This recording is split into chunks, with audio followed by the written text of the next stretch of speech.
Hello everyone, and in this video I'll show you how to get a Lloyds Debit card, but first please subscribe to the channel, it will really help me out. So without further ado, let's dive in.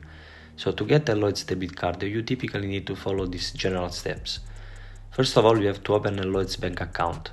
If you don't already have an account with Lloyds, you'll need to open one. You can do this by visiting a local Lloyds branch or by applying online through their official website. Then provide the required documentation. When opening a bank account, you'll usually need to provide certain documents such as proof of identity, proof of address, and possibly proof of income. Then choose the right account. Lloyds Bank offers different types of accounts, and some may come with specific features or fees. Make sure to choose an account that suits your needs. And then request a debit card. Once your account is open, you can request a debit card.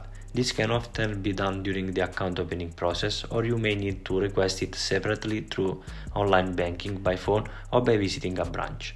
And there we have it. If you find this tutorial helpful, please consider leaving a like and subscribe to the channel.